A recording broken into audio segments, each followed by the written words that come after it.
Veja no ICL Notícias, segunda edição. Guerra deflagrada. Em novo dia de queda nas bolsas, China responde e também vai taxar produtos dos Estados Unidos. Deu bug na extrema-direita. Bolsonaristas defendem tarifaço de Trump e racham PL. Campanha antecipada. Que cada vez mais aumenta a nossa responsabilidade. Muito atrás de Lula nas pesquisas. Ronaldo Caiado lança a pré-candidatura à presidência. Goiás que hoje se une aos baianos. O ICL Notícias, segunda edição, está no ar.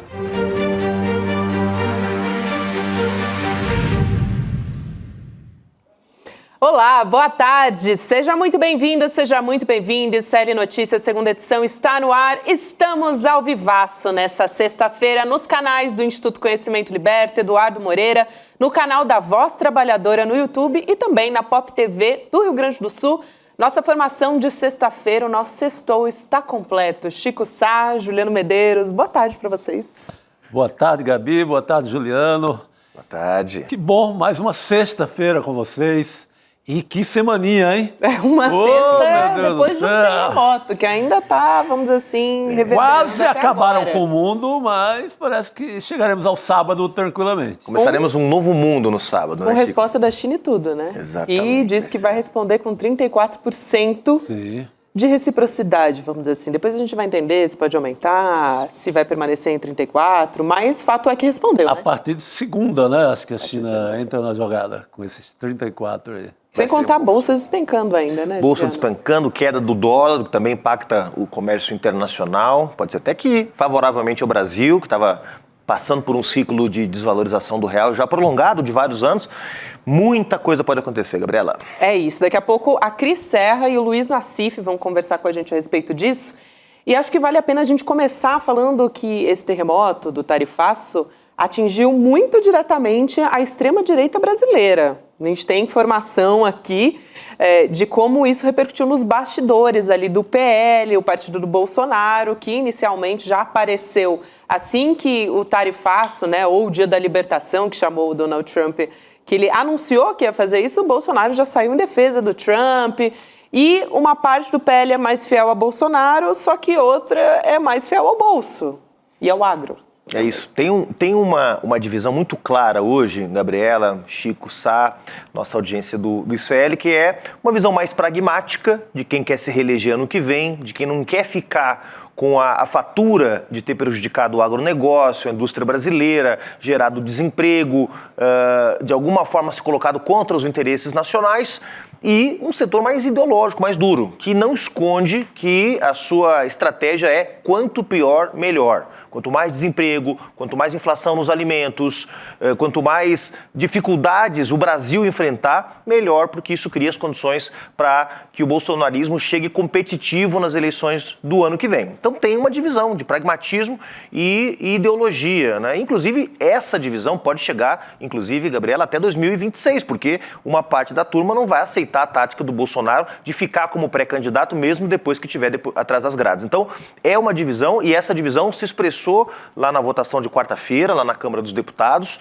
Ficou evidente que havia um setor que estava descontente de votar a favor do projeto da Tereza Cristina, que veio do Senado Federal, um projeto que foi pensado para responder ao Carrefour, lá atrás, quando o Carrefour ameaçou não comprar carne brasileira, que acabou sendo agora desengavetado na Câmara dos Deputados, exatamente para poder responder uma resposta do governo. Foi desengavetado pelo governo e pelo Centrão, e o bolsonarismo ficou sambando, não queria votar no projeto da bolsonarista Tereza Cristina, que veio do Senado, mas acabou votando porque sentiu nas redes sociais, nas pesquisas de opinião, que ia ficar com um tremendo de um passivo caso não votasse a favor. Acabou votando, votação simbólica no finalzinho da quarta-feira, né, mas obstruiu por várias horas a votação, tentou impedir a votação, tentou derrubar a sessão, não conseguiu. Rio, ao final, se rendeu e votou a favor para não ficar lá o registro, mas todo mundo sabe que o bolsonarismo tentou sabotar o projeto de reciprocidade, ou seja, impor aos Estados Unidos os mesmos 10% de taxas que eles impuseram ao Brasil.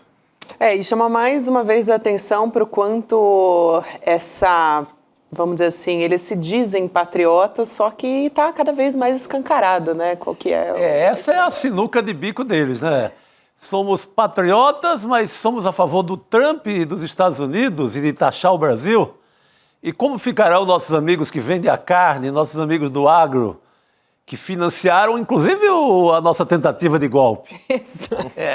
Estão numa sinuca sem fim, mas rachado, né? Você pega muitos deputados já chamaram a atenção ali. Não, tudo bem, somos patriotas, mas tem que ser patriota a favor do Brasil. Não dá para ser patriota a favor do Trump nessa hora.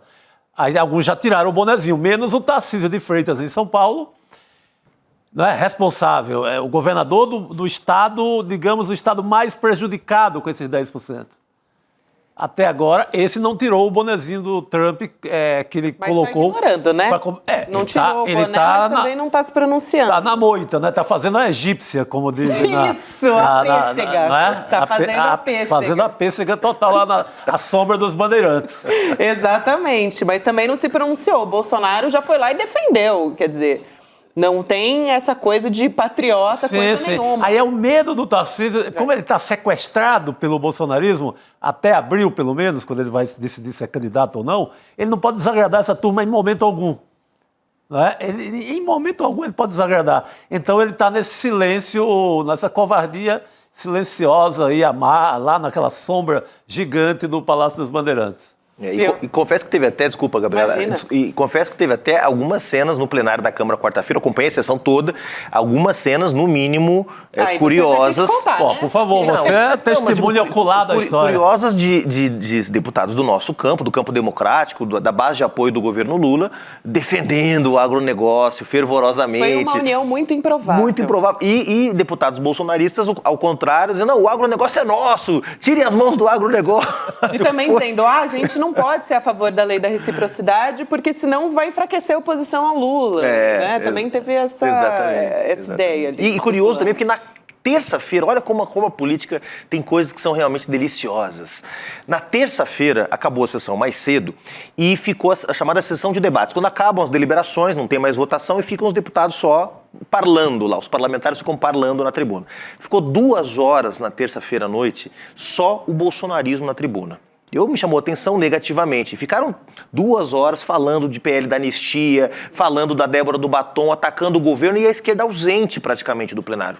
Aquilo causou uma impressão muito ruim. No dia seguinte, depois dessa votação, foi o contrário. Depois da vitória do governo, o bolsonarismo desapareceu e foi uma sequência de 2 horas de deputados da base do governo celebrando a vitória sobre o bolsonarismo. Ficou uma pequena mudança pontual da conjuntura pode alterar toda a dinâmica, né, do parlamento brasileiro, né? Impressionante. Nossa, é muito interessante. Chico, a gente estava tanto falando aqui do posicionamento do Bolsonaro, acho que vale a pena a gente trazer aqui o que ele colocou na rede social dele. Sim, importantíssimo. Depois que o Trump anunciou o tarifaço na quarta-feira, o Bolsonaro foi correndo para a rede social, mas não foi para defender o Brasil, não, foi para defender o Trump. Ele disse o seguinte: a única resposta razoável à tarifação recíproca dos Estados Unidos é o governo Lula extinguir a mentalidade socialista que impõe grandes tarifas aos produtos americanos, inviabilizando o povo brasileiro de ter acesso a produtos de qualidade mais baratos. O presidente Donald Trump está apenas protegendo o seu país deste vírus socialista. Dobrar a aposta e escalar a crise com o nosso segundo maior parceiro comercial não é uma resposta sábia. São tantas camadas aqui nesse tweet, né? Enfim, não é mais tweet, mas enfim, nesse posicionamento do Bolsonaro nas redes, que é até difícil de saber por onde começar, mas claramente eu imagino ali os embaixadores, né, o pessoal do corpo do Itamaraty, que se esforçou tanto para conseguir chegar ali nos 10%, lendo uma coisa como essa, né, de que, na verdade, o Brasil tem uma vantagem em relação aos Estados Unidos. É realmente impressionante, né? E a gente vê do que a gente se livrou, né, pessoal? Eu fico pensando quando acontece uma coisa como essa. Eu lembro, por exemplo, quando o conflito no Oriente Médio foi escalando e a resposta de Israel se tornou mesmo um genocídio contra o povo palestino, o que o Bolsonaro estaria dizendo? Defendendo o massacre, defendendo a morte, né? Eu fico imaginando como é que o Bolsonaro Aliás, foi nesse momento que correram lá, volto ao Tarcísio de Freitas, correram o Tarcísio de Freitas e o Ronaldo Caiado, que hoje lançou a candidatura, e fazem uma foto ali, aquele retrato ao lado do Netanyahu, no momento que ele estava sendo mais açougueiro possível. Exatamente, né? Então eu fico imaginando o que seria, quer dizer, o Brasil estaria vendendo armas para Israel, estaria junto, mandando soldados para morrer na faixa de Gaza e para matar principalmente palestinos, quer dizer, porque é um nível de sabugismo, é um nível de subserviência ao que tem de pior. Quer dizer, o Netanyahu hoje não pode pisar na maioria dos países do mundo, está com mandado de prisão expedido pelo Tribunal Penal Internacional, e essa é a grande referência do Bolsonaro. O Trump está se tornando um pária internacional, ninguém mais quer conversa. Os Estados Unidos votam sozinhos resoluções na ONU, porque ninguém quer votar com os Estados Unidos mais. Outro dia votaram contra, Gabriela, uma resolução que falava sobre a importância das políticas de combate à violência contra as mulheres. Os Estados Unidos foi o único país do planeta que votou contra. Até os países mais reacionários, aquelas dinastias do Oriente Médio, né, a dinastia Bin Salman, da Arábia Saudita e outros, votaram a favor. Então, quer dizer, ninguém quer estar perto do Trump, ninguém quer estar perto do Milei, que é visto pelo mundo inteiro como um doido, ninguém quer estar perto do Netanyahu, que é visto pelo mundo inteiro como um genocida, e são esses os caras que o Bolsonaro admira. Imagina se o Bolsonaro fosse presidente do Brasil. Meu Deus, imagina se a extrema-direita ganha no Brasil de novo. Você falou do Milei, porque agora, a tomar pelo um grande fato dessa semana aqui no ICL, que foi a revelação daquela reunião do senador Ciro Nogueira com a turma da Faria Lima, a tomar pela plataforma que é lançada ali, pelo complô que é feito ali, não tem mais essa assim, de submeter Petrobras a Congresso, nada. Vão passar igual o Milei está passando, igual o Trump está fazendo. É privatização na primeira semana de governo. O Ciro Nogueira, ele cita o Milei como modelo para o Brasil no futuro próximo. Então, acho que com uma extrema-direita de volta ao Brasil, não é mais Bolsonaro naquele ritmo de Paulo Guedes. Agora seria, ou o Tarcísio, seria vender tudo, torrar na bacia das almas, não fica nada. E eu estou particularmente revoltado essa semana, Chico, porque foi uma semana, para quem vive aqui em São Paulo, como é o nosso caso, eu até listei algumas coisas que saíram de dados e informações essa semana. Do governo Tarcísio, tá? Nós tivemos essa semana explosão de casos de mortes violentas de crianças e adolescentes por intervenções da PM, quer dizer, nunca se matou tanta criança e adolescente pela PM de São Paulo. Claro que a gente sabe que é uma minoria, a maioria dos trabalhadores da Polícia Militar são gente séria, honesta, correta, mas tem uma minoria que está sendo estimulada por um discurso de ódio e violência. Privatização de 143 escolas públicas. Eu lembro, Chico, quando eu comecei minha militância no movimento estudantil, falar de privatizar a escola era um sacrilégio. Parava tudo, né? Parava tudo. tudo. Fazer um parêntese, porque você comentou a respeito da letalidade. O secretário de Segurança de São Paulo está de olho no Senado, né? Já até se filiou ao PP essa semana. Então é gravíssimo. Candidatíssimo. Aliás, essa matança na verdade, é a atração eleitoral que ele tem para mostrar aos eleitores no próximo ano. Essa é a vitrine eleitoral dele. Estamos matando e tudo que encontra pela frente, criança, adolescente. Essa é a jogada, é o marketing eleitoral dele, infelizmente. O Bukele brasileiro. Aí tem mais, 80 novos pedágios em rodovias estaduais, 80. Você que gosta de votar na extrema-direita, então vai pesar no seu bolso, meu amigo, porque eu sei que aqui não tem ninguém que gosta de votar na extrema-direita assistindo o ICL, porque a turma gosta de ver Jovem Pan. Mas olha só, vai aumentar no bolso de todo mundo. 80 novos pedágios, sendo vários deles, Chico Sá, dentro de perímetro urbano. Dentro da sua cidade você vai pagar pedágio.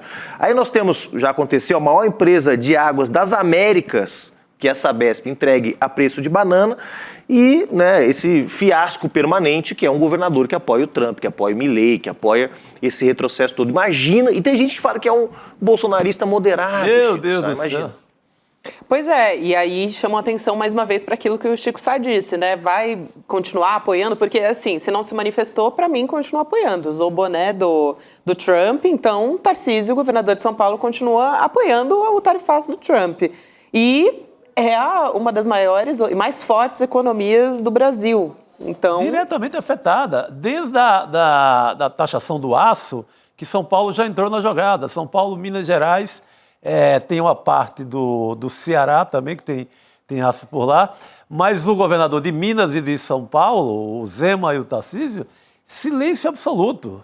Nem para sair numa defesa que fosse uma defesa tímida do empresariado de São Paulo, nada.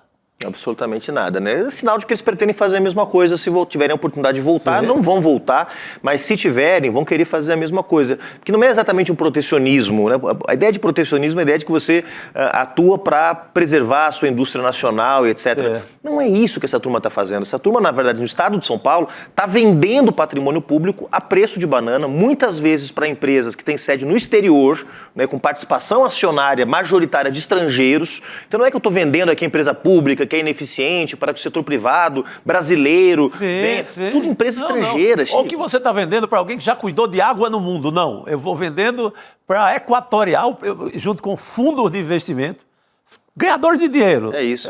Nada a ver com água, nem com meio ambiente, nem com o fim do mundo agora que a gente está vivendo, nada. Você vendeu para um fundo de investimento aquela água, a água do povo de São Paulo. Por décadas São Paulo construiu isso. É entregue para essa gente. Não. Sabe, grupos desconhecidos, aventureiros, compraram a Sabesp ali barato também. É desastre total. A turma da Zona Sul de São Paulo já está tomando água quase lama.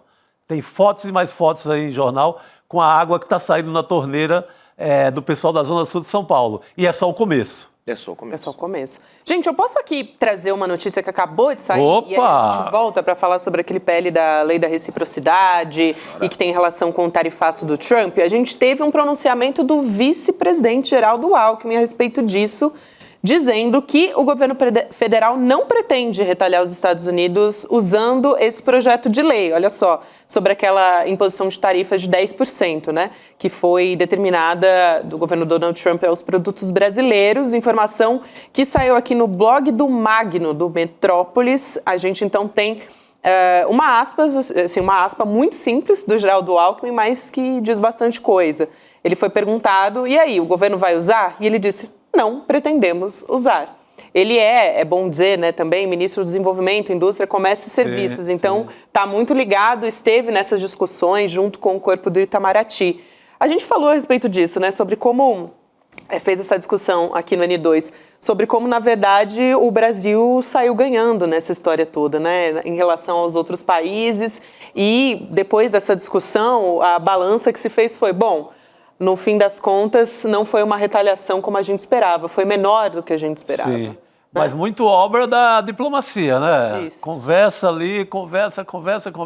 Mais uma vez estão apostando nisso, em conversa de Itamaraty, e não usar o que foi aprovado agora no Congresso essa semana. Está lá, se precisar, acho que vai ser usada, mas ainda não. E você percebe, Chico, Gabriela, como que essa ideologização que o bolsonarismo faz é um pouco estúpida, porque a tarifa de 10% que o Trump aplicou ao Brasil, um governo de centro-esquerda, a Colômbia, um governo de esquerda, o Chile, um governo de centro-esquerda, é a mesma que ele aplicou a governos governados por países conservadores. Né?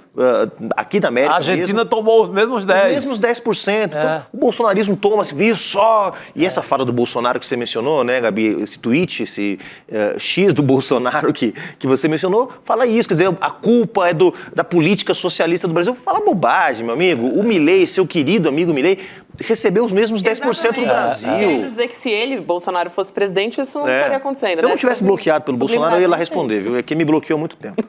Sorte a sua.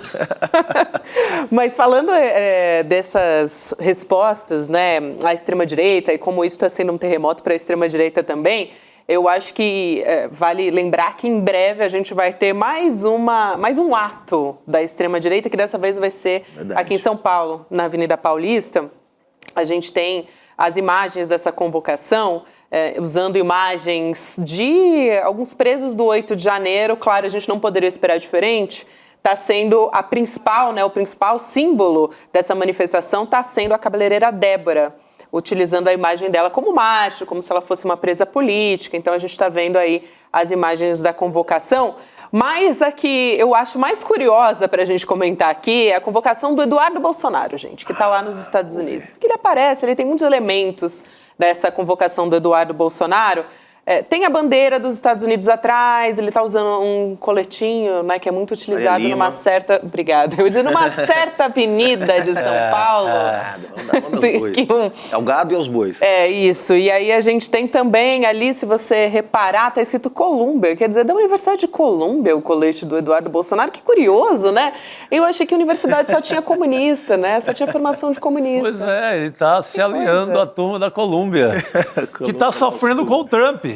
Que está sendo retalhado. Está quebrando o pau lá. Ele nem tem noção do que está fazendo. Mas, gente, o cara, numa hora dessa, vai para frente de uma bandeira dos Estados Unidos. Convocar a manifestação no Brasil é muito vira-lata, né? É um capacho, né? É um capacho, né? No mesmo dia, aqui em São Paulo, também dia 6, acho que não vai ter não tem uma razão para nos preocupar, até para não desestimular quem vai participar. Mas no dia 6 acontece aqui a Marcha do Silêncio, né, que é uma manifestação que é feita para lembrar os mortos e desaparecidos da ditadura militar brasileira. Esse ano sai do DOI-CODE aqui na Rua Tutóia. Essa sim, uma manifestação legítima. Né, e que fala da história do Brasil, digna dos brasileiros e brasileiras fazerem. Sai do DOI-CODE, quem conhece aqui São Paulo sabe que a Rua Tutóia fica relativamente próxima do Parque do Ibirapuera e vai até o Parque do Ibirapuera, onde tem lá o monumento aos presos políticos, mortos e desaparecidos. É uma caminhada relativamente curta, a marcha costuma ser feita em silêncio. Agora, tem um dado importante para a gente mencionar, tá? A Prefeitura de São Paulo tem uma lei municipal do hoje deputado Donato, do PT, na época vereador, uma lei que foi aprovada em 2023, que incluiu a Marcha do Silêncio no calendário oficial da cidade de São Paulo. E por conta disso, a prefeitura todos os anos oferece uma estrutura mínima para a marcha, banheiros químicos, água, monta um palco para que a marcha seja concluída, para a parte, né? Porque faz parte do calendário oficial de São Paulo, aprovado por uma lei. Pois bem, este ano, Ricardo Nunes, revelando definitivamente o seu completo bolsonarismo, né, sua subserviência ao bolsonarismo, retirou o apoio da Secretaria Municipal de Direitos Humanos à marcha. Não vai ter nada, a turma que vai fazer a manifestação vai fazer por conta própria, e nós vamos fazer, estaremos lá. Quem está nos assistindo e é de São Paulo, esteja lá domingo, 3 da tarde, na Rua Tutóia, para que a gente faça essa homenagem tão importante aos presos, torturados e desaparecidos políticos do Brasil. Importantíssimo. Eu só queria aqui fazer uma observação, que muita gente no chat está avisando que Colômbia é uma marca de roupas de inverno pesado. Eu achei que você soubesse, eu achei que você estava tirando um sarro, mas é um bom sarro. Aí muita gente está falando aqui, olha, gente, eu acho que vocês sabem, vocês estão fazendo ironia, mas tem muita gente avisando aqui no chat. Sim, gente, a Colômbia é uma marca de roupa, mas eu achei que fosse a universidade mesmo. Mas eu estou avisando aqui o chat. Estou avisando aqui, é o nosso chat. Eu também fui enganado por Gabriela Varela. Olha só, então, bom, feito aqui o convite, que eu acho muito importante, essa sim é uma manifestação que eu acho importantíssima e que a gente tem todo ano para lembrar, a gente não pode esquecer. Sim. Eu acho que vale a pena a gente também olhar o contexto político. Você trouxe aqui um bastidor muito importante da anistia no Congresso, de como o bolsonarismo está apelando para as ruas no momento que o projeto partiu ali no Congresso, né? Está patinando, na verdade, não está partindo, ele ainda está patinando, vamos dizer, nessa... A marca de roupa é Colombo, não? Não, Colômbia. Colombo também tem, mas é uma também loja brasileira. Outra marca, né? A brasileira. A marca brasileira. Mas é Colômbia mesmo a marca. É uma que é muito usada para esquiar, para essas coisas. Não, tem uma marca popular que é Colombo, eu achei que era. Não, Colombo a gente consegue comprar. Compra na boa. Eu parei na Colombo. Colômbia daí. É acessível pra gente. Mas desculpa, vamos seguir. Não, imagina, isso é muito válido. Agora, falando a respeito disso, Juliana, acho que você pode ajudar a gente a entender também, porque os líderes partidários, eles não aderiram muito a esse requerimento de urgência do projeto de anistia, né? Você já explicou essa história. Só que o PL, ele está tentando agora fazer um trabalho de corpo a corpo, né? Porque precisa das assinaturas ali, são 257, né? E o líder do PL, o Sóstenes, ele diz que tem 163. E foi o mesmo Sóstenes que abriu a possibilidade de cada um votar como quis, apesar da pressão do Bolsonaro por outro lado. Então, nesse contexto todo, tem o Eduardo Bolsonaro ele querendo atingir o presidente da Câmara. Não por acaso, né? Mas o que ele falou sobre o presidente da Câmara? Acho que vale a pena a gente trazer aqui. Por favor. Vamos lá. Ele disse o seguinte, ele comparou o presidente da Câmara, o Hugo Motta, a um esquerdista do PSOL. Ele deu uma entrevista para a Rádio Ouro Verde. Acho que o Juliano vai poder ajudar a gente a entender essa história.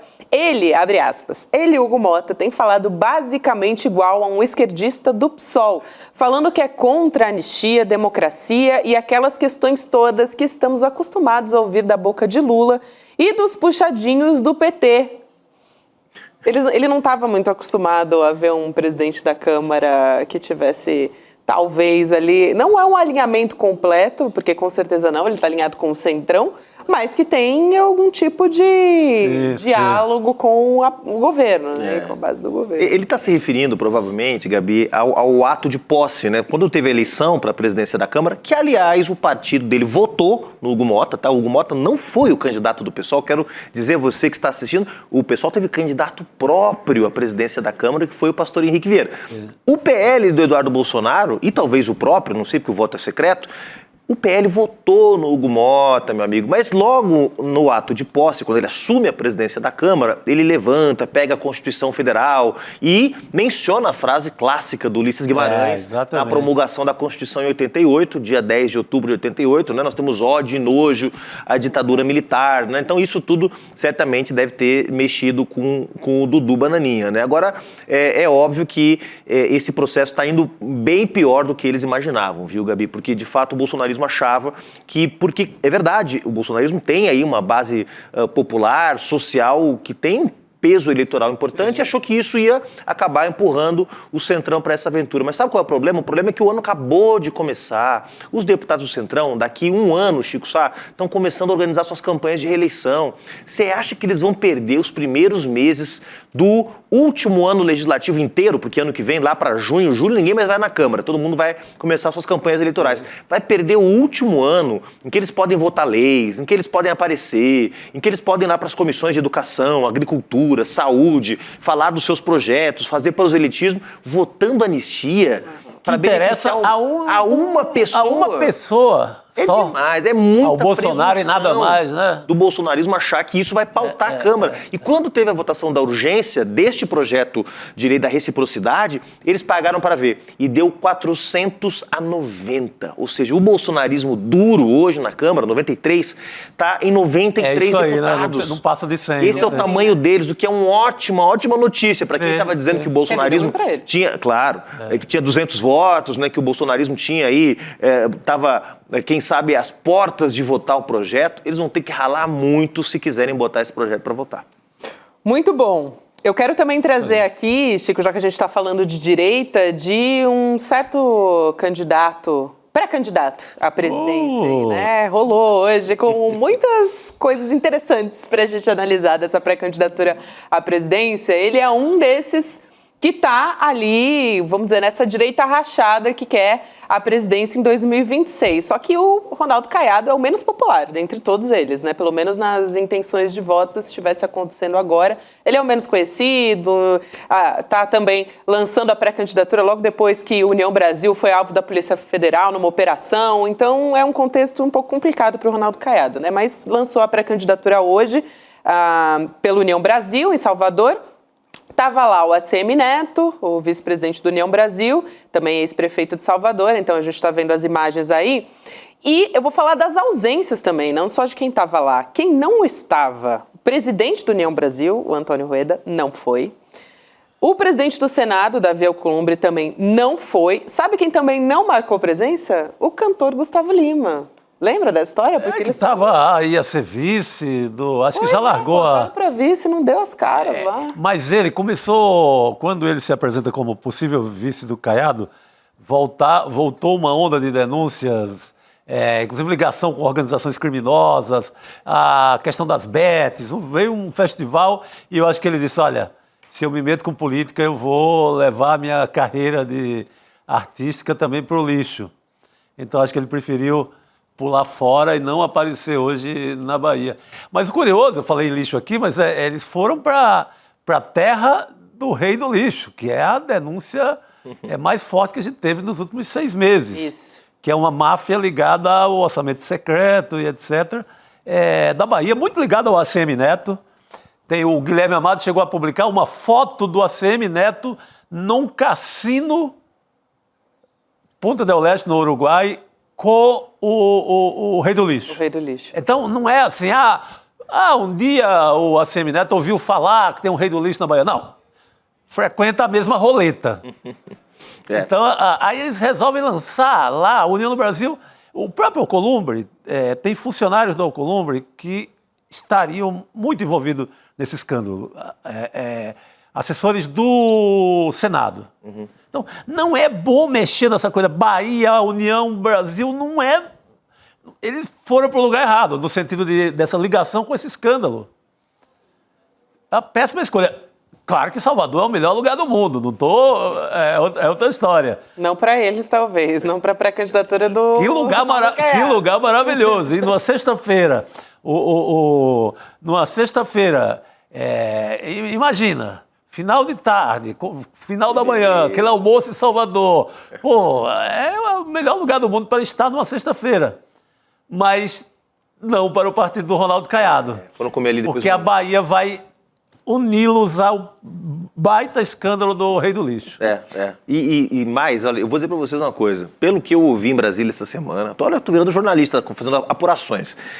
É mais fácil Felipe Neto ser presidente da República, melhor, ser candidato a presidente, que nem partido tem, do que o Ronaldo Caiado, viu? Aliás, porque no União Brasil parece que não tem ninguém além do Caiado e do ACM Neto querendo essa candidatura. Viu? Aliás, o André Nunes aqui no nosso chat pergunta, o Caiado deixou de ser inelegível? Não, continua inelegível, só para fazer esse parênteses aqui. Agora, Sérgio Moro estava lá, né? Sérgio Moro estava lá. Olha só que presença.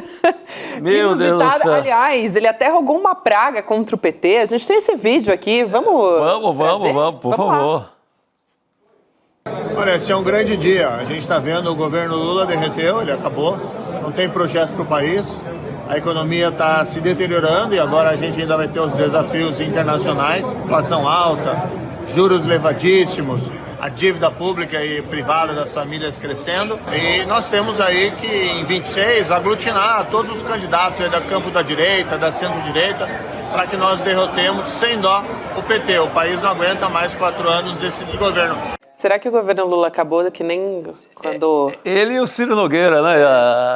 Com a mesma profecia, o PT Mas que acabou... nem na época da Lava Jato, que ele estava... Ele também achava que tinha eliminado o PT definitivamente quando prende o Lula sem prova alguma. Ele achou que tinha acabado. Não acabou.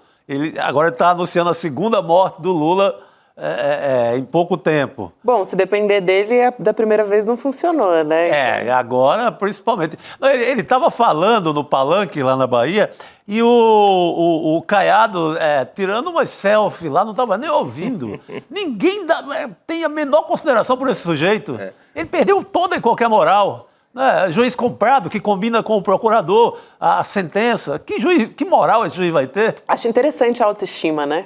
Ainda acha que tá podendo e etc. Um juiz brasileiro. Agora, tem uma coisa que também chama muita atenção, né? O prazer na cara do Sérgio Moro ao mencionar as ameaças que rondam o Brasil. Claro que há, como qualquer país do mundo que está no meio dessa confusão toda, ele fala juros altos, inflação, e ele vai ficando, torcendo, né? Animado para que o país entre numa crise, para que as pessoas passem fome, né? Esse é o projeto dessa turma. Quanto pior, melhor. É o Corvo de Maringá. É Maringá a terra dele? Corvo, É Maringá mesmo? Maringá. O Corvo de Maringá. Olha, por essa eu não esperava, assim, ouvir. Bom, mas está sempre surpreendendo, né? Tem sempre uma novidade. Falou, Goiás é Bahia, hoje Goiás é a Bahia é Goiás.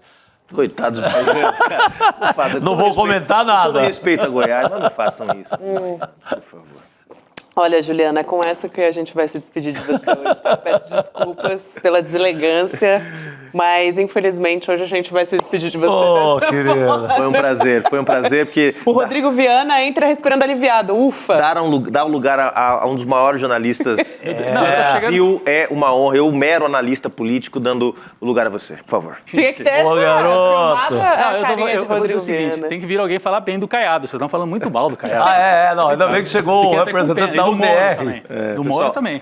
Abram a Jurubeba aí depois, viu? Abraço. Ô, garoto. Obrigado. Chico Sá tá sempre incumbido de fazer essa missão. A gente te livrou, hein, Rodrigo, de assistir ao vídeo. Do Moro? Isso. Eu assisti no ICL Urgente também. A gente fica sempre emocionado de ver o Moro falando, né?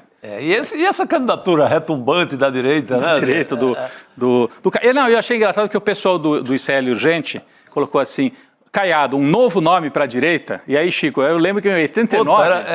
Eu lembro até do aquele cavalo branco. Gigo, era o homem do cavalo branco. Ele fazia campanha, Gabi. Na campanha, a Gabi acho que não tinha nem... Não, a Gabi estava nem nos planos. Tava nos planos. Eu estudei, hein? Não, mas ela sabe do assunto. Em 89... O Caiado foi candidato da UDR. Era o candidato da UDR. E apareceu num cavalo branco lá que o Lula tirava um sarro dele e tal. Então ele não é novo coisa nenhuma. Ele é um velhíssimo candidato da direita ruralista. Sem contar a história dos Caiado em Goiás, né, gente? Nossa! Pelo amor de Deus. O pai dele, o avô já eram políticos. Dinastia Caiado. Eu fui uma vez ao estádio Serra Dourada e tem uma placa lá de um dos Caiado lá. Então tem 50 anos pelo menos. O novo Caiado. Né? Dinastia caiadista. Vamos voltar, gente, a falar do pós-tarifaço do Donald Trump? Vamos lá. O que ele chamou de Dia da Libertação.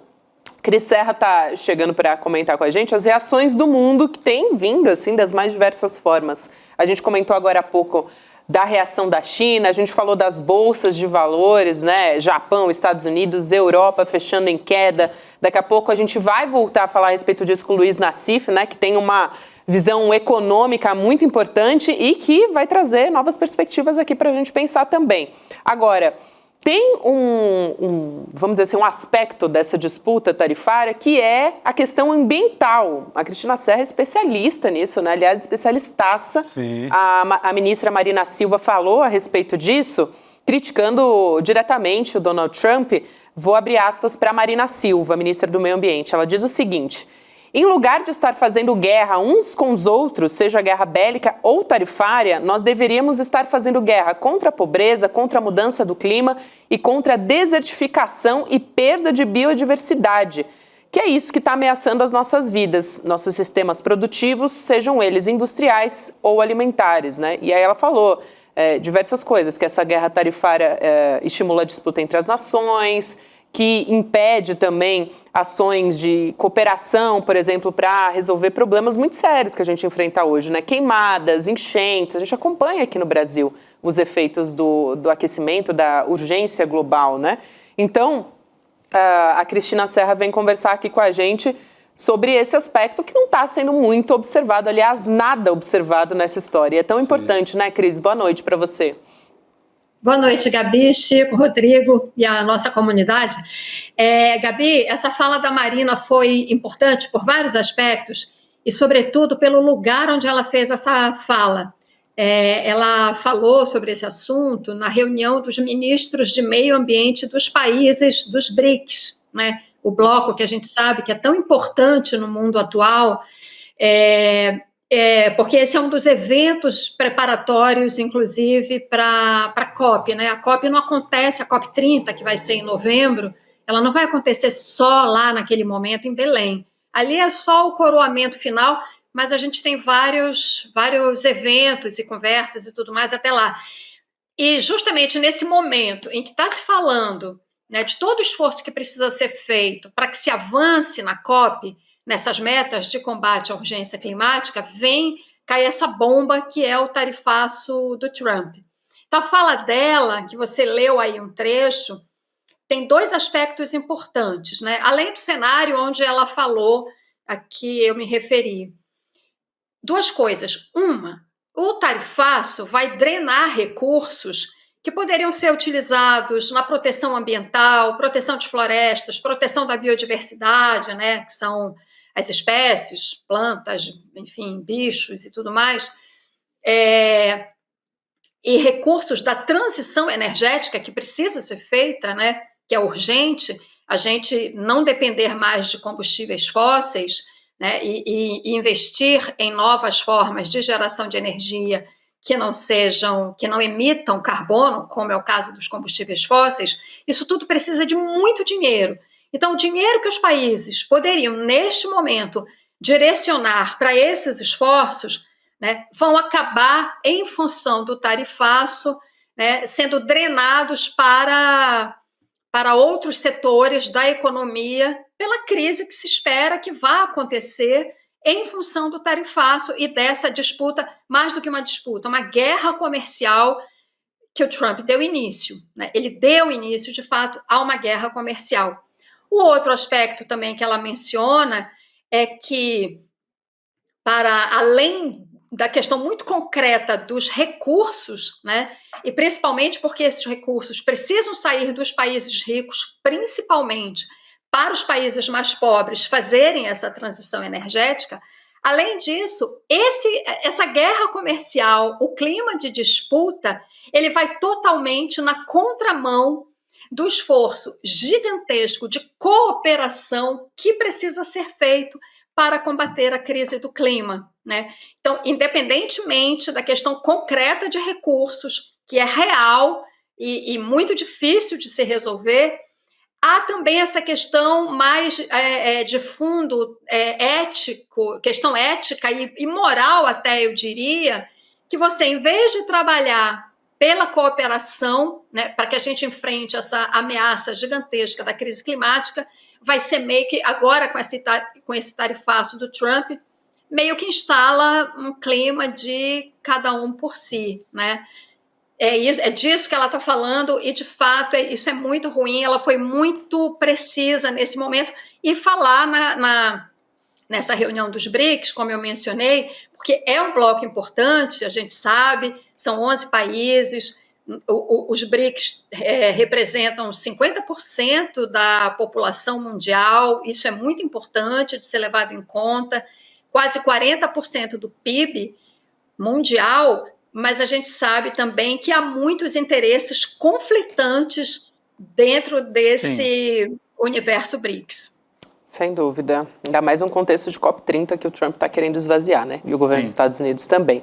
Falando no Trump, tem um outro caso, gente, que o Trump está agitando o noticiário, claro, desde o tarifaço, mas tem uma outra história a respeito desse assunto, que é o seguinte, acho muito interessante de trazer aqui, o anúncio do Gold Card. Você viu isso, Rodrigo? Eu vi, sim. Um cartão de ouro, o Chico Sá. É bizarrice, né? É surreal a história, mas vai permitir a compra de residência americana por 5 milhões de dólares. É basicamente... dá uns 28 milhões de reais. Pega o seu dinheiro no banco e compra logo esse cartão aí. Vou. Faz logo. Eu prefiro ir morar em Nova York do Maranhão. Só que se ganhar esse Gold Card, você vai ter que ter a imagem do Trump no primeiro plano. Deixa ali assim, a gente tem a imagem, né? Eu acho que vale a pena a gente colocar aqui na tela lá. A imagem do Trump. Aí no fundo tem a Estátua da Liberdade. Enfim, e aí vai começar essa venda na semana que vem, tá? Ô Gabi, eu estava comentando mais cedo lá no ICL Urgente que os Estados Unidos se apresentaram ao mundo desde a independência, em 1776, lá, 250 anos atrás, com a ideia de liberdade, com a ideia de que o cidadão pode construir soberania. Né? Na época, os Estados Unidos ficaram independentes do rei da Inglaterra, que era o personagem mais poderoso do planeta. Então, a possibilidade de que você pode construir, a partir da vontade do cidadão, uma nação, né? A partir da ideia de liberdade e tal. Se é ou não verdade, isso fica para um outro momento. Mas o fato é que isso desaparece nesse momento, quando os Estados Unidos, em vez de vender a ideia de liberdade, de democracia, estão vendendo a ideia, entre para o clube dos milionários. Só alguns, pouquíssimos. Compre o cartãozinho e entre para o clube dos milionários. É um clube dos milionários que nem é mais uma república direito, porque mistura o símbolo do país com a cara do presidente. É uma mistura completa, parece aqueles imperadores romanos na fase da decadência, né? Que nomeiam o cavalo para o Senado. É mais ou menos isso que ele está fazendo, é uma bizarrice, e é uma bizarrice que chama a atenção, mas que tem um sentido. Cris, Chico, Gabi, todas que nos acompanham e todos. O mercado lá nos Estados Unidos está desabando há 3 dias. Está em pânico. A gente está olhando a retaliação da China, a retaliação da Europa, tudo isso é importante. A Bolsa já é a maior queda desde a pandemia, equivalente à pandemia. Então, é muito grave para o público interno nos Estados Unidos. E aqui no Brasil, pouquíssima gente investe na Bolsa. A verdade é essa, né? Pouca gente. Lá nos Estados Unidos, a classe média tem o seu dinheiro na Bolsa. Exatamente, por isso que eu citei a Bolsa, porque está todo mundo lá. Então, esse contexto. O Trump está mostrando esse cartãozinho para tentar tirar a atenção do noticiário, para ganhar a atenção. Falar, não falem da Bolsa. Olha o Gold Card aqui para vocês e tal. Tentar mudar o noticiário. Mas o fato é que a popularidade dele já estava em baixa antes do tarifaço e a tendência é que continue desabando. É um momento perigoso de instabilidade. Ele vai tentar segurar no gogó, porque ele está gerando instabilidade, recessão e inflação, tudo ao mesmo tempo, Gabi. E vamos ver como é que o público interno, inclusive os republicanos, reagem a ver o seu patrimônio se desfazer na Bolsa em 3, 4 pregões. Né? É muito grave a situação. Cris, eu vou passar para você. Eu posso só trazer aqui a fala do Donald Trump na rede social dele, a Truth Social, né? Ele disse o seguinte: aos muitos investidores vindo aos Estados Unidos e investindo enormes quantidades de dinheiro, minhas políticas nunca vão mudar. Esse é um ótimo momento para ficar rico. Mais rico do que nunca antes. Mas, quer dizer... Como, assim, gente? uma dissociação da realidade. Vai quebrar o império, como eles chamavam. Está quebrando a banca lá, Cris. Ele está quebrando a banca. Cris. O declínio do Império Americano, né? Total. Volto a falar do nome daquele filme que é tão feliz, tão certeiro. Olha, esse negócio, quando eu vi esse cartão do Trump, é coisa de presidente de república bananeira, de caudilho, né? De caudilho de república bananeira. O narcisismo dele não tem limites, não tem limites. Isso é coisa daqueles demagogos, assim, sabe? Em último grau. Uma confusão entre público e privado, né? Porque isso parece um cartão de crédito, uma coisa assim de negócio privado, né? Que você faz com uma empresa, sendo que é uma iniciativa do governo para atrair gente que tem muito dinheiro para abrir empresas lá nos Estados Unidos, né? É um visto especial para quem pode, claro, não só para quem tem essa quantia toda, né, mas para quem vai abrir empresa, algo assim. E investir mesmo, né, na sociedade de classes, né? Os ricos, os muito ricos, cada vez mais muito ricos, né? E o resto. Isso é o Donald Trump, isso é o Elon Musk, isso é toda aquela corriola dele que está em volta dele na Casa Branca. O que me surpreende muito, muito, eu sei que tem pouco tempo, mas é que em tão pouco tempo ele fez tanta coisa para botar esse país de pernas para o ar. Eu confesso que me surpreende muito a falta de reação da sociedade norte-americana diante desses desmandos do Trump. Se não exatamente falta de reação, eu acho que eu estou exagerando, porque a gente tem visto, por exemplo, algumas manifestações. O judiciário, evidentemente, tem tomado decisões importantes e está funcionando como uma barreira de contenção, né, um dique de contenção importante contra essa avalanche Trump. Mas eu falo da gente comum, das pessoas comuns, de irem para a rua. A gente já viu em outros momentos o vigor da sociedade civil americana nas ruas protestando contra esse tipo de desmando, né? E dessa vez, a própria reação da oposição institucional, né, do partido tradicional de oposição, no caso, quando os republicanos estão no poder, que são os democratas, uma reação também muito aquém do que eles deveriam fazer para se opor a medidas tão drásticas, né, tão violentas, né, que o Trump está tomando. E da sociedade civil americana, né? A gente tem exemplos históricos nos Estados Unidos, né, do povo na rua, né, a luta pelos direitos civis, a oposição à guerra no Vietnã, a luta contra o racismo, uma coisa mais recente, né, com aquele movimento Black Lives Matter.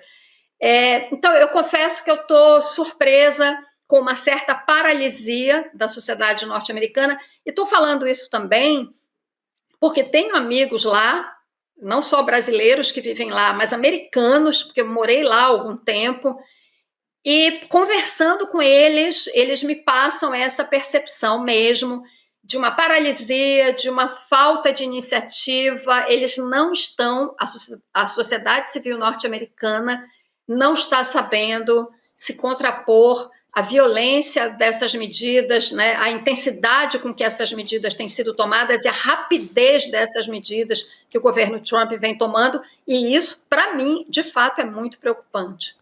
Eu creio, Cris, que ainda esteja meio em pânico, meio paralisado com as medidas. Mas não vamos demorar a ter, eu acho que, manifestações, porque a sociedade norte-americana já vem de um sufoco econômico muito pesado.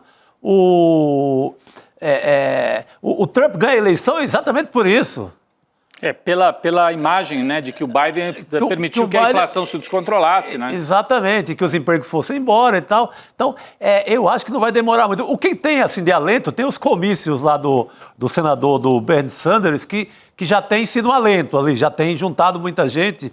E a justiça, né? Só que a justiça, agora, não tem mais... por exemplo, juiz de primeira instância, o Trump simplesmente não obedece mais. Tanto esses juízes tentaram e conseguiram barrar juridicamente essas deportações para El Salvador, a carnificina total mesmo. Mas quem disse que o governo está levando em conta? Passa por cima. Por isso que eu falo do medo de uma volta da extrema-direita para o Brasil, que seja meio Trump, meio Milley, e que não passe mais pela instituição. Sim, eles vão atropelar. Então você pode privatizar por uma medida provisória e não tem mais essa coisa de Congresso não, só se tiverem com o Congresso com quase 100% de deputados. Senão a coisa vai ser feita sem precisar passar por nada. Os Estados Unidos não têm considerado a primeira instância, a Argentina também assim embaixo. Quando chega na Suprema Corte, dá uma olhadinha, mas tem passado por cima, depois a gente vê.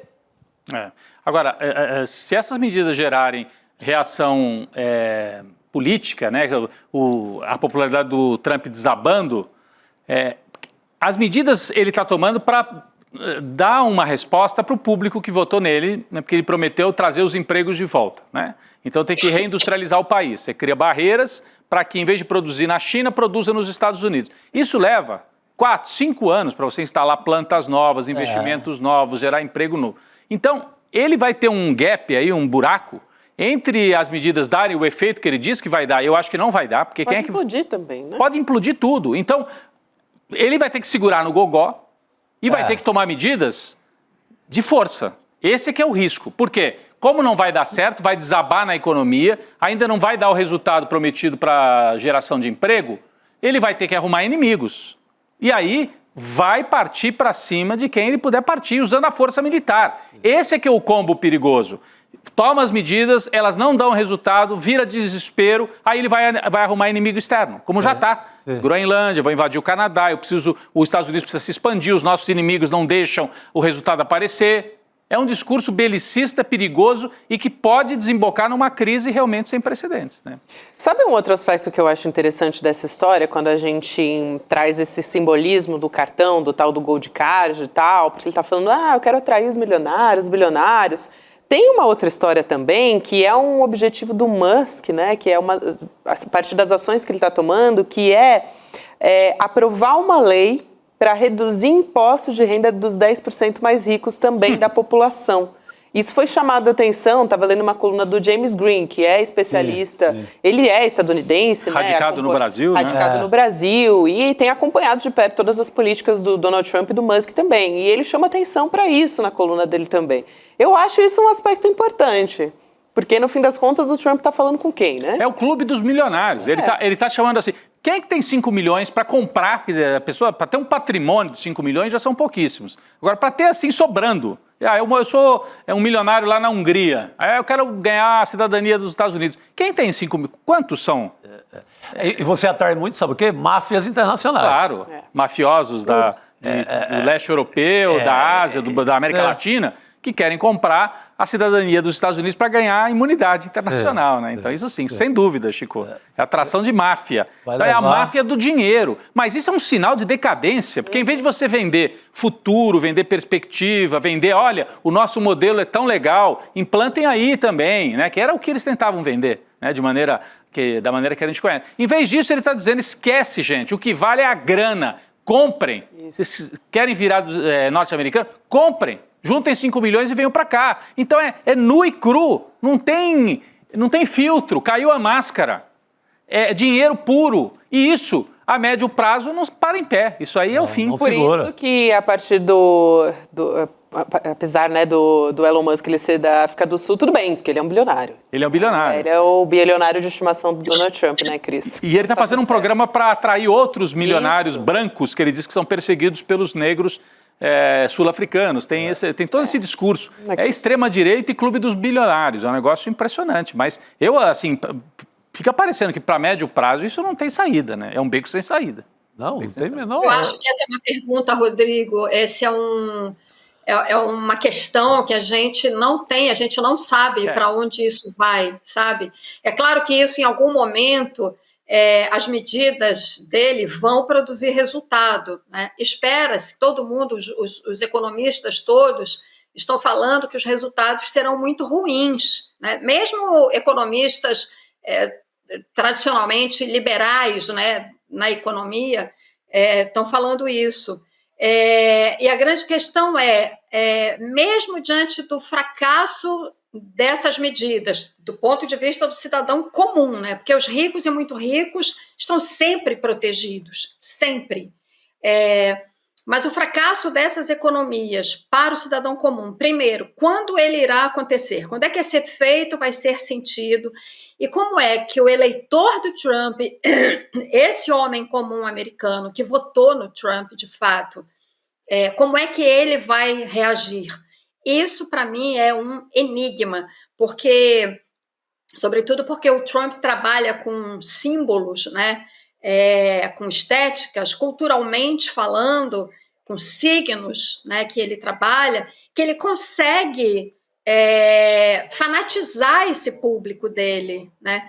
Uma coisa semelhante com o que a gente viu aqui no Brasil, numa escala que não é a norte-americana, porque a nossa população é menor e tudo mais, tanto é que a gente virou o jogo em 2022, né? Mas quando por tudo que eu estou acompanhando, né, eu sei que as pesquisas já dão insatisfação com as medidas econômicas, né, mas a gente precisa saber se essa insatisfação terá força suficiente para resultar, por exemplo, num processo de impeachment contra ele, né? Isso é um enigma. Ninguém sabe responder a essa questão nesse momento. E isso é muito assustador, porque o grau de incerteza sobre o que pode acontecer num país como os Estados Unidos é muito alto. Isso tem impactos no mundo inteiro, né? Mal comparando, evidentemente. A incerteza num país, por exemplo, da América Central, não vou nem falar o nome de ninguém para ninguém se sentir ofendido, mas os países da América Central são muito pequenos, é nesse sentido que eu estou falando. Lá, um país da América Central pode ficar com incerteza durante anos, que não atrapalha ninguém a não ser o próprio país. Nos Estados Unidos, não, né? Esse grau de incerteza nessa magnitude é, de fato, muito assustador para o mundo inteiro. Vamos ver até onde ele vai esticar essa corda. Cris, obrigada por hoje. A gente se vê semana que vem. Obrigado. Valeu. Tchau, gente. Boa noite, querida. Agora, gente, aqui no ICL, né, diferente do Trump, a gente não quer beneficiar bilionário não, né? A gente não quer beneficiar bilionário não. Aqui não precisa ter o cartão de ouro do Trump, é isso? Não precisa, Rodrigo. Qualquer pessoa pode fazer o curso do Investidor Mestre. Não precisa do cartão de ouro, ainda mais com a cara do Donald Trump, né? Pelo amor de Deus, gente. De forma alguma. Que autoestima, né? Aliás, esse cartão, que coisa incrível. Pelo amor de Deus. É a Estátua da Liberdade e ele, como se fossem os dois símbolos dos Estados Unidos. É um negócio, assim, impressionante.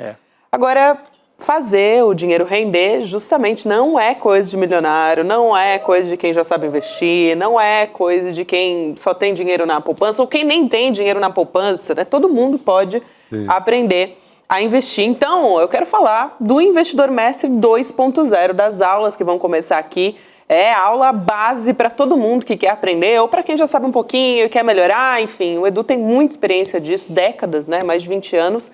E vai ajudar a gente nessa história. Não, eu diria que o legal do Edu Moreira é que tem gente que dá essas aulas de maneira acadêmica, Né? Sim, agora, o Edu isso. tem a capacidade de... Ele já tem lá a ideia, a aula, o que ele ensina. Agora, ele consegue trazer esse cenário do que está acontecendo agora nos Estados Unidos e dizer como é que você sobrevive investindo no meio dessa confusão gerada pelo Trump. E sem precisar apelar para agro, por exemplo, né? Não, assim, porque eu acho que ele é capaz de ter... Ele tem a formação de alguém que entende de economia, a experiência de mercado e a visão das notícias. Ele sabe casar com o que está acontecendo agora. Então, isso que é legal. Certamente isso vai estar no programa. Ele acaba revelando muito as armadilhas para você evitar. Armadilha desde o teu gerente, que ali cordialmente te leva para uma armadilha. Cordialmente. Sabe, aquele que vai passando, aquela cordialidade, mas te leva para o buraco. Assim como os truques dos bancos também. Né? Aquele que te liga, eu tenho um fundo perfeito para o seu caso. Que na verdade é porque ele vai ganhar uma comissãozinha lá no banco e quer aplicar e você que é cliente. Mas é isso que o Edu acaba decifrando, né? Ou como, por exemplo, que que eu já ouvi muito nas aulas dele, que você pode aplicar no Tesouro Direto, por exemplo, sem passar por banco. Sim. Isso eu não sabia. Tem o site do Tesouro Direto. Aliás, tem explicações muito simples, eu não fazia a menor ideia. Até eu. E pode. Então, são coisas para... Eu, como leigo, assim, quando eu vi a primeira aula... hoje já não sou mais leigo porque vi a primeira aula. Vi a segunda, tô longe de ser leigo. Mas essa a gente ainda não viu, né? Aí que tá o negócio. Tá e essa é no novo mundo. Isso. Uma nova ordem, com a globalização desmantelada. Isso, porque... Por um maluco. Porque tudo que a gente ouvia falar desde o fim da União Soviética, né, dos anos 90, acabou com o Trump. Nós entramos num novo momento. O professor Leonardo Trevisan até falou no N1, né? O Trump quer acabar com o multilateralismo. Está acabando. Então, é o investidor mestre do novo tempo. Né? Você entra, coloca no QR Code aí, ou digita icln2.com.br, vai aparecer um campo, você preenche o seu e-mail. 2 segundos, gente, é muito rápido. 2 segundinhos. E aí no dia 15 de abril, na terça-feira, a equipe do ICL te avisa, vai ser hoje, 8 horas da noite. Depois do N2, né? Logo depois. Então, você faz a inscrição para que a gente avise você e você acompanha a aula do Eduardo Moreira. Vale a pena, gente. Muito bom. Garante sua vaga aí, não perde tempo, porque a longo prazo isso vale muito a pena. É um aprendizado que a gente leva para a vida toda, né? Então, não é perda de tempo, é uma coisa que a gente só tem a ganhar. Vale demais. Vale muito. Vamos nessa, então, voltar a falar dos efeitos tarifácios. Aliás, não paramos de falar, né? Porque a gente está falando do cenário agora de bolsas despencando. Que uma loucura. Ontem a gente foi dormir com o dólar baixo no Brasil. 5,60. Hoje já sobe dólar, a Europa já explode também. E a crise bateu no Brasil hoje. Pois é, a crise bateu no Brasil. O Ibovespa caiu. Ontem não, hoje já... 2,96% a bolsa caiu aqui no Brasil. Quase 3%, portanto. Né? Isso. E o dólar subiu 3,65%, fechou a R$ 5,83. Acho que... Sabe quem pode ajudar a gente a entender o que está acontecendo nos mercados aí, das bolsas de valores americanas, né, que caiu, foi o pior dia desde 2020? Luiz Nassif, né, gente? Esse é referência. Vamos chamar Luiz falando Nassif. de economia do Brasil desde há muito tempo atrás. Boa noite, Nassif. Desde que você era criança, né? Não vou exagerar, que eu trabalhei com você, trabalhamos juntos no mesmo jornal, então não é bem assim. Nassif, só você pode ajudar a gente a entender o que aconteceu nos mercados hoje. O que aconteceu no mercado é que ninguém entendeu nada. Estou na esperança que você ajude a gente, é isso. É uma insegurança absoluta. Você pega o pessoal do agro brasileiro, daí você tem avaliações. Não, se a China retalhar os Estados Unidos, como os Estados Unidos é grande exportador de alimentos para a China, melhora para o agro brasileiro. Daí você vê que esse conjunto de tarifação para todo lado, você vai ter outros países que vão ser tarifados e outros que não são tarifados. Então você não consegue definir ainda quem ganha e quem perde. Por exemplo, você pega máquinas e equipamentos. O golpe deles, efetivamente, é o seguinte. O Musk não é um cara ligado à economia real. É um cara ligado às big techs, às loterias, a hotéis, a serviços. E ele põe a briga em cima da parte comercial, de produtos. Comércio de produtos, sabendo que é muito difícil retaliação em cima de serviços. Por exemplo, se você for retalhar agora aí o WhatsApp, suponha que tire o WhatsApp do ar. O WhatsApp tem uma função econômica aí para um grande número de pessoas, como o Instagram tem, como o Facebook tem.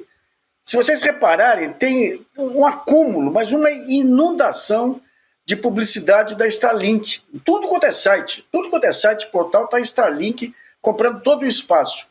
Por quê? Quer criar uma massa grande de usuários aqui, porque se o governo mexe com o usuário brasileiro, né? Agora é uma coisa maluca aí, porque isso aí vai desarranjar a economia americana. Num primeiro momento, ele tem aplauso. Aí, por exemplo, você tem aplauso do... Por que a disparada de mais de 3% no dólar? Porque você tem uma parte do mercado que fala o seguinte: se vier essa tarifação, vai aumentar o preço interno nos Estados Unidos. Aumentando o preço dos produtos importados, a inflação. Daí, sendo inflação, o Federal Reserve vai ter que aumentar os juros. Se aumentar os juros, o dólar vai remunerar mais que em outros países, né? Então, tem parte do dólar vai lá para comprar títulos agora, antes que aumente. Olha, o problema todo é que vem dentro de um modelo de total...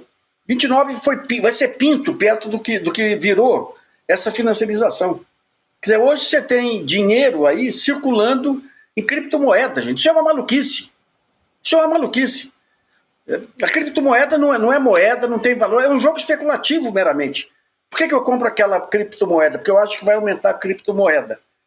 E o outro fala, por que eu compro de novo? Porque eu acho que vai aumentar.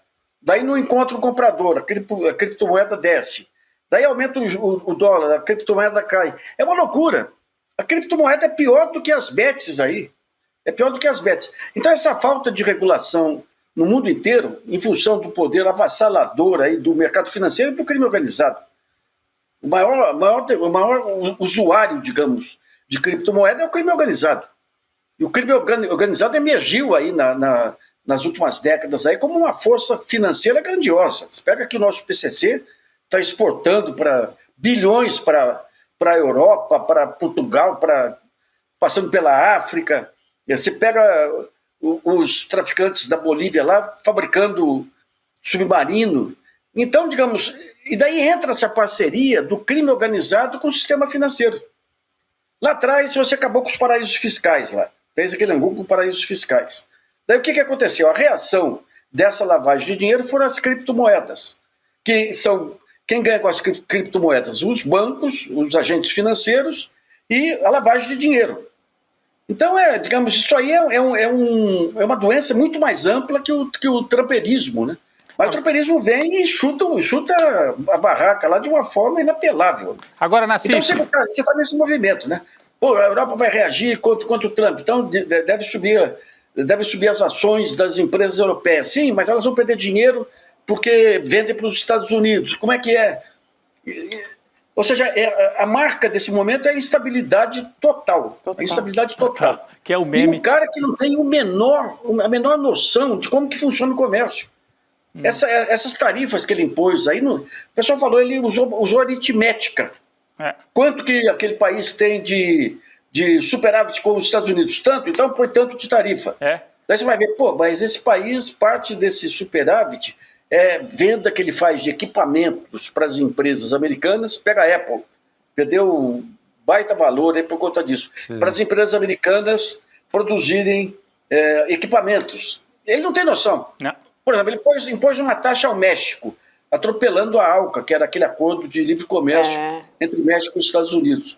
Assim que a lógica qual é? Se eu impuser aqui uma taxa, as montadoras, em vez de produzir no México, vão produzir nos Estados Unidos. Daí, só depois que faz isso, descobre que as montadoras mandam insumos para o México, que trabalha aqueles produtos, devolve para as montadoras, e essa tarifa ia inviabilizar as montadoras. Gente, você pega um Bolsonaro, com o grau de ignorância do Bolsonaro, mas muito mais atrevido que o Bolsonaro na maior economia do mundo. É o sinal máximo da decadência de todos os Estados Unidos, né?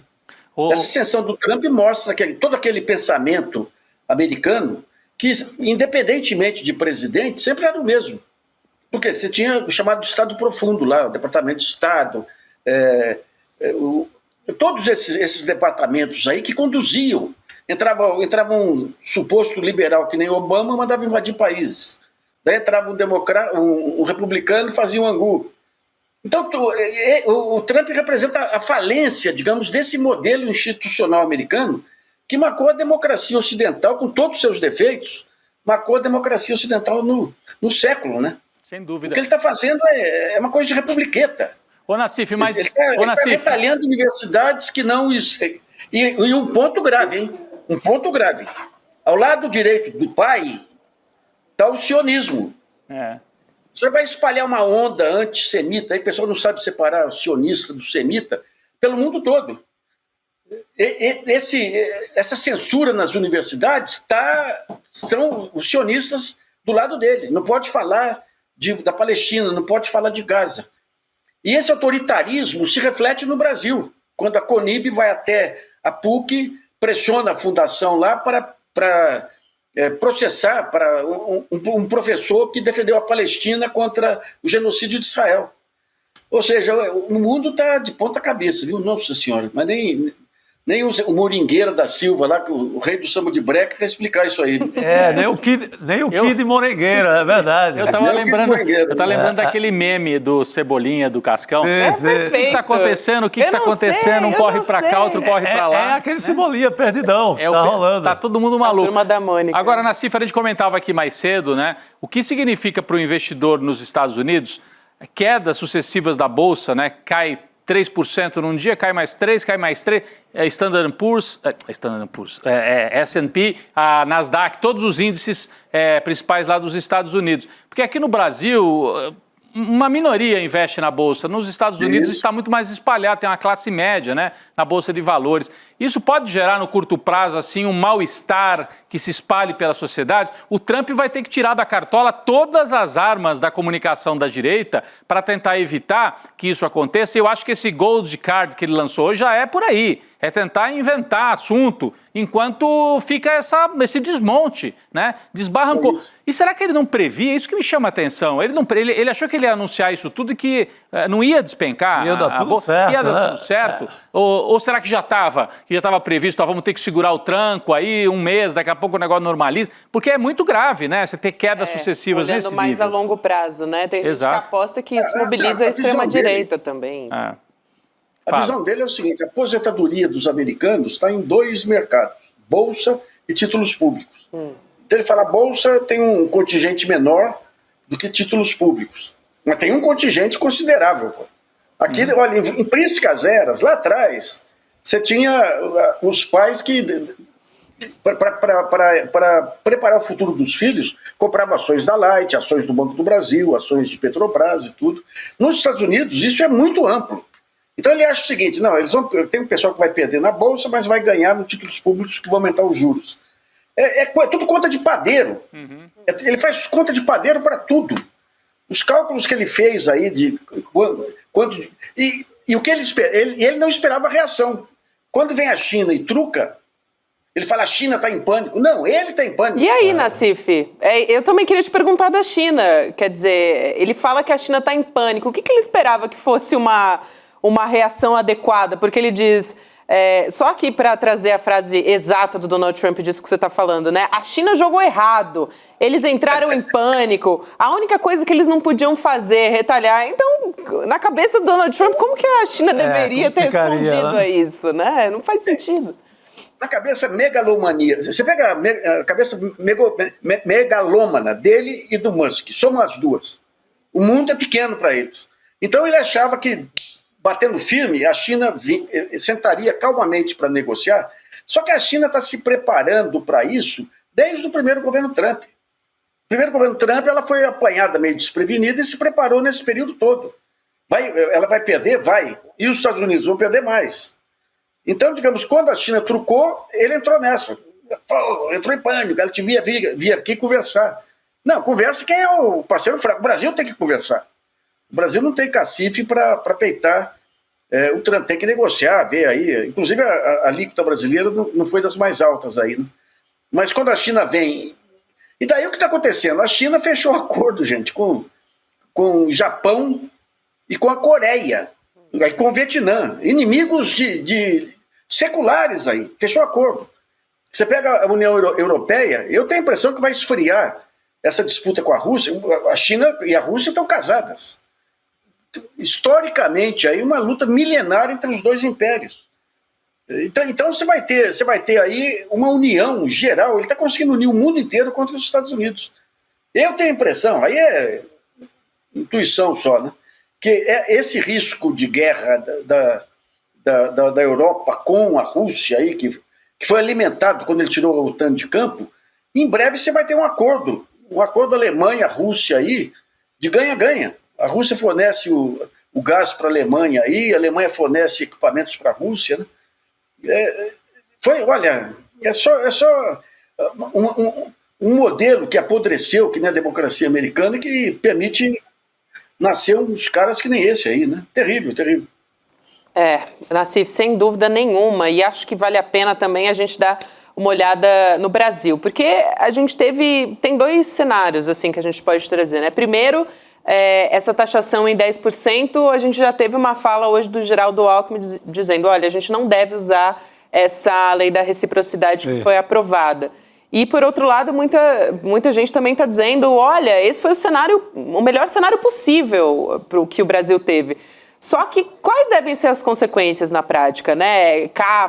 Carne, suco, café, enfim, a gente vai ter a gente pode eventualmente ganhar mercado nos Estados Unidos, a gente pode ter um aumento de preço por aqui. Como é que vai se comportar? Quais são as consequências para a gente? Ganhar mercado nos Estados Unidos?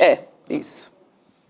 Olha, ontem eu entrevistei com um vice-presidente da Associação Brasileira do agronegócio, gente muito bem informado sobre a economia mundial, na agricultura, que é onde o Brasil é competitivo, ele não tem ideia ainda onde que a gente pode ganhar, onde a gente pode perder. E é um cara que estava, afiadíssimo, sabendo porque você vai ter um terremoto que você vai ter rearranjo de todas as economias. Rearranjos tanto na parte da oferta quanto na parte da demanda. E o resultado final é essa confusão, né? Agora, o ponto central é o seguinte, essa confusão geral é que mata, digamos, o grande poder do dólar lá, que era a previsibilidade. A partir do momento que você não tem mais previsibilidade na economia americana, e pode entrar um maluco lá e fazer uma rebordosa dessa aí, quem é que vai confiar no dólar? Então isso aí, e a China naquela visão dela, a China é craque em termos diplomáticos e tudo aí, você vê que a decisão dela veio de bate-pronto, ou seja, eles já estavam estudando isso há tempos. O chinês é lento para processo de tomada de decisão e depois toma decisões que são irreversíveis, né? Então você vai ter aí, digamos, mesmo nessa parte brasileira, vamos pegar um ponto que o Brasil ganhou uma folga aí nesses 10%. O Brasil importa etanol dos Estados Unidos. O etanol vem dos estados agrícolas, que são a base da eleição do Trump. Se o Brasil retalha agora o etanol, atinge diretamente o eleitorado do Trump. Então, por isso que ele está maneiro com o Brasil aí, incluiu o Brasil nos 10%, junto com a América do Sul. Então você vê a engrenagem. Cada movimento desse beneficia alguns estados americanos, prejudica outros, beneficia... Você pega a indústria automobilística. Logo de cara você teve indústrias aí, europeias, a Stellantis e outros aqui, colocaram... deram uma folga prolongada para os funcionários lá, porque não tem ideia de como que vai ser o futuro, em função da imprevisibilidade na relação comercial Estados Unidos-México. Daí falar, não, mas você vai ter novas plantas que vão ser implantadas, produzidas nos Estados Unidos. Tá, mas quanto tempo leva para você montar a planta e começar a gerar emprego, sendo que daqui a 2 anos... Não, acho que ano que vem já, né? Vão ter aquelas eleições parciais que podem tirar a maioria republicana do Senado. E tem um outro aspecto que é fundamental, que é o papel da Suprema Corte americana. Veja bem, a Suprema Corte, eles pensam do mesmo modo no Brasil, nos Estados Unidos. A Suprema Corte no Brasil passou toda a década de 10 desestruturando institucionalmente o país. Ela foi a grande responsável pela ascensão do bolsonarismo, porque ela achava que no fim da linha lá viria uma direita moderada. Quando o Bolsonaro apareceu como inimigo declarado da Suprema Corte, o STF aqui mudou e hoje se transformou na grande âncora aí contra o arbítrio do Bolsonaro. Quando você pega lá atrás, o pessoal falava, não, mas a Suprema Corte é conservadora, ela pode ser conservadora nos costumes, pode ser simpática ao Trump, a partir do momento que você vem e começa a atropelar decisões judiciais, muda a história. Então ele ameaçou demitir juízes, ele investiu contra a juíza que votou contra ele, e você já começa a ter um movimento da Suprema Corte para brecar essa loucura dele. Então não dá, porque se você pegar a ultradireita, ela é contra todas as instituições, ela tem a pauta moral dela, que é acabar com todos os direitos civis e tudo, mas ao mesmo tempo ela tem que encontrar modos de convivência com a Suprema Corte. Aqui no Brasil, se pegar o Supremo no tempo do Estado Novo, no tempo da ditadura, a ditadura afastou 3 ministros liberais aqui, de alto nível, para poder colocar ministros que obedecessem a eles, mas eles eram uma ditadura. Então eles tinham o poder das armas aí para coibir. Nos Estados Unidos, será que com aquela complexidade, com a riqueza da sociedade civil, das demais instituições, será que ele vai ter essa liberdade de atropelar a justiça? Eu acho que em breve o embate do ano vai ser Suprema Corte Americana e Trump. Por aí. Gente, ainda tem muita água para rolar, na verdade. Muita. Tem muito meme da Turma da Mônica ainda. O que está acontecendo? Eu não sei para rolar. Obrigada, Nassif. Em guerra digital, eu vi um desses rios aí que soltaram. O que você acha de um presidente que acabou com toda a poupança de uma vida que você tinha nas bolsas? O que você acha de um presidente que acabou com o fundo que você guardou para o estudo dos seus filhos? Porque lá é tudo pago, gente. O pessoal, outro dia eu estava vendo um sujeito fazendo um cálculo aí do PIB per capita americano, comparando com a Europa. O PIB per capita é tanto. O estado mais atrasado dos Estados Unidos tem um PIB per capita melhor que a Itália. Acontece que no PIB per capita não entram os gastos com educação, saúde, que nos países europeus são fornecidos pelo Estado. Exato, é muito diferente. E nos Estados Unidos você tem que pagar. Veja o caso Olavo de Carvalho, o maior defensor dos Estados Unidos, você vai se tratar no SUS aqui. É isso, Nassif, então, importante. Importante essa observação também. Obrigada, até semana que vem, querido, valeu. Até semana, pessoal. Valeu. Bom fim de semana. Nassif. Obrigada. Boa noite, querido.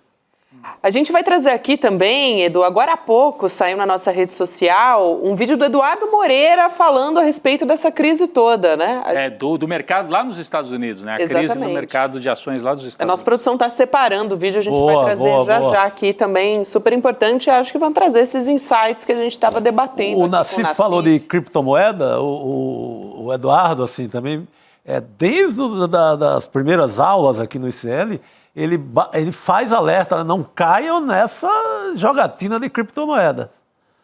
Porque você só vê criptomoedas hoje no noticiário policial. Sim. Tem aquele rei da criptomoeda no Rio de Janeiro, que ele conseguiu a arte de juntar a criptomoeda com milícia e com Igreja Universal. Que beleza.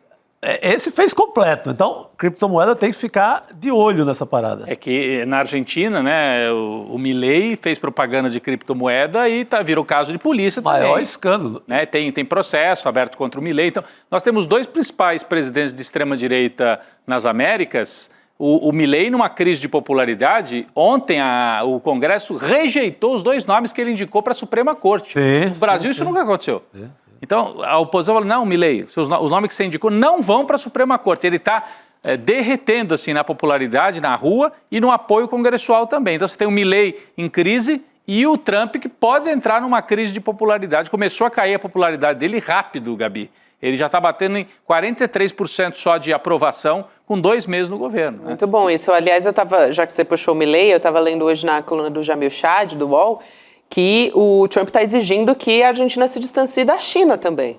Então, além de ter sido taxada ali... Mas a Argentina está na mão da China já. Pois é. Totalmente na mão. Fez negócios ali, apostou no começo do governo. Não tem salvação para a Argentina sem a China. E aí a condição do Trump, olha, a gente pode continuar sendo amigo, eu posso te ajudar se vocês se distanciarem da China. Então, que coisa, né? Não, e assim, a Argentina fez todo o movimento, a Argentina não, o Milei, né, o governo Milei, de se colocar de joelhos perante o Trump, como o Bolsonaro tinha feito, né, de bater continência para a bandeira nos Estados Unidos. E na hora das tarifas, o que adiantou? A tarifa do Brasil e da Argentina é a mesma. Da Colômbia, do Chile, da Colômbia foi também. tudo a mesma coisa. Então, o Trump não deu... O principal aliado do... O principal aliado, ou o Milei achou que seria um aliado, seria beneficiado, e ficou com a mesma tarifa do Brasil, 10%, né? Só a Venezuela teve uma tarifa um pouco maior, de 15% nos países da América do Sul. Os outros todos ficaram com 10%. É curioso isso, até se você juntar com a análise do Bolsonaro, né, de que é um governo socialista, o Brasil, e por isso foi taxado, o Milei foi taxado do mesmo jeito, que é amigo do Trump. Então, qual o sentido, né, disso? Não, é assim... tem aí vocês trataram disso no começo do programa, eu vi assim... o raciocínio dos bolsonaristas está entrando em parafuso aí, né? Porque eles defenderam tanto o Trump e agora o Trump está taxando os produtos brasileiros, o agronegócio brasileiro. Isso já pode gerar uma crise e uma chance para o Lula também se articular com o agronegócio. Dizer, vocês querem ter os interesses de vocês defendidos? É com o governo brasileiro, não é com esses loucos aí do bolsonarismo. Você tem o vídeo do Edu? Vamos chamar o vídeo do Eduardo Moreira a respeito desse assunto? Vamos lá. Fala, turma. O dia hoje no mercado americano foi um desastre total. O S&P, o principal índice de ações americano, caiu 6%. Isso é considerado um crash, né? Ou seja, uma daquelas quedas históricas que poucas vezes acontecem. Se você está pensando assim, mas poxa, o que eu tenho a ver com isso, né? Isso pode mudar completamente o jogo nos Estados Unidos. E mudando o jogo nos Estados Unidos pode mudar o jogo no mundo inteiro. O dia de hoje só de queda? Não. O que aconteceu ao longo dos últimos dias e semanas. A Bolsa Americana, diferente da Bolsa Brasileira, tem um impacto muito grande na popularidade dos governantes nos Estados Unidos. As pessoas nos Estados Unidos costumam guardar as suas economias, os seus planos de aposentadoria, enfim, costumam investir em bolsa muito mais do que a gente. Quando você tem quedas muito relevantes da Bolsa Americana, existe uma sensação de perda de riqueza, de empobrecimento, muito maior do que a gente tem aqui no Brasil, por exemplo.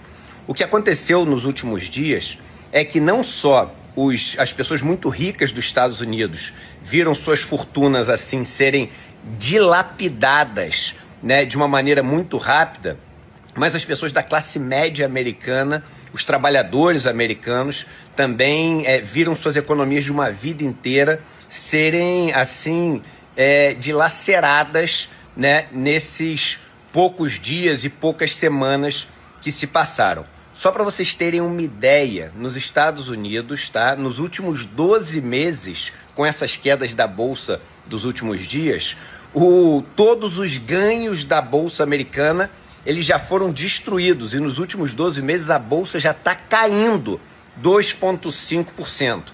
Ela que estava subindo muito já. O valor de mercado que foi destruído desde do melhor momento da Bolsa até agora nos Estados Unidos, já passa de 5 trilhões de dólares.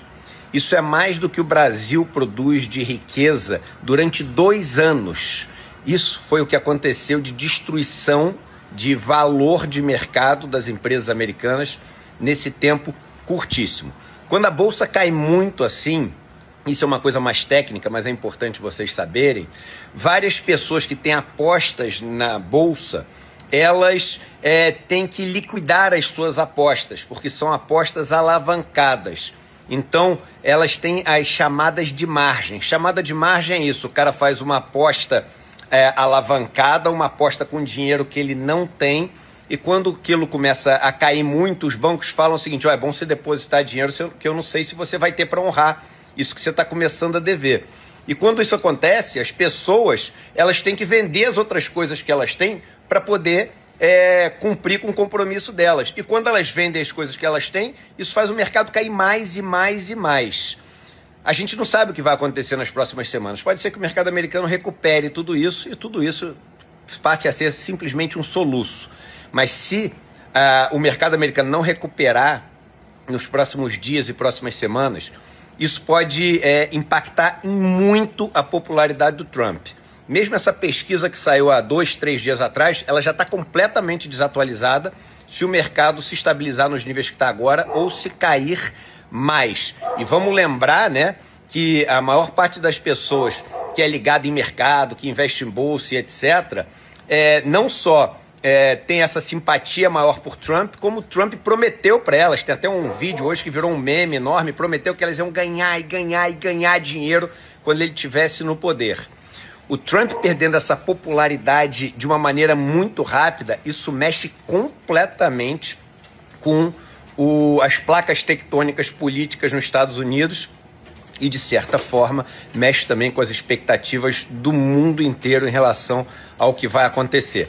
As próximas semanas vão ser fundamentais para a gente entender o que vai acontecer com os Estados Unidos politicamente e com o mundo nos próximos anos. Tá aí um resumo do que a gente vinha comentando, né? Condensado aí, né? Justamente, sobre essas com dados mais técnicos, né? Do mesmo fim do mundo que a gente já vinha comentando. É o diário do fim do mundo. Mas nós estamos rindo, mas o negócio é pesado. Eu gostei, que você já tinha comentado, Rodrigo, também, mas ele falou da sensação de empobrecimento que acontece, né? Quando tem essas quedas relevantes para o estadunidense. O cidadão médio, não é só para o magnata, não é para o cidadão médio. E o Edu falou dessa questão das pessoas que estão alavancadas, daí tem que sair vendendo para bancar, e aí isso vira uma reação em cadeia uma que bola de neve, né? Pode gerar. O que ele falou, não sabemos se vai gerar uma espécie de um crash assim, ou se vão conseguir sustar isso e controlar num patamar mais baixo. De qualquer maneira, crise na popularidade do Trump nas próximas semanas. É isso aí. Meu Deus. Olha, de tédio a gente não morre aqui, viu, gente? Isso aí. Semana que vem tem mais. Vamos nessa? Tá liberada, Chico Sá? Sabe por que a Jurubeba tá liberada? Porque ela não foi taxada por nenhum dono do mundo. O uísque escocês foi taxado, a cerveja mexicana teve um sofrimento hoje pesado na economia internacional, mas a Jurubeba, que vem lá do sertão da Bahia... Tá garantida. Frutinha do sertão, não passa pela economia do Trump nem por ninguém. É isso. Viva a Jurubeba! Tá liberada. Tá liberada. Ainda bem, então. Se taxar a Jurubeba, e o negócio vai ficar feio aqui no... Ufa, aí acaba o mundo, né? Boa sexta-feira, Rodrigo, obrigado, Chico. Mais uma semana concluída. Boa noite pra vocês também. Juízo, mas sexta-feira, então nem tanto. Isso aí. Nessa. Boa. Tem corretora famosa e grande aí sendo processada porque está vendendo coisa que está prejudicando demais os clientes. Tem gente perdendo dinheiro que juntou a vida inteira investindo em coisas assim perigosíssimas que foram oferecidas por essas corretoras. E as corretoras não estão nem deixando a gente falar sobre isso. Estão processando um monte de influenciadores aí que estão alertando as pessoas. Gente, só tem uma maneira de se proteger disso. Entendendo como funciona esse mundo das finanças e dos investimentos. A notícia boa é que é muito mais simples do que vocês imaginam. E se ensinado da maneira correta, é até divertido. Eu preparei uma aula para o dia 15 de abril, uma terça-feira, às 8 horas da noite, que eu queria que todos vocês participassem. Uma aula rápida, muito gostosa de fazer e que vai transformar para sempre essa caminhada financeira de vocês. Dia 15 a gente está junto lá.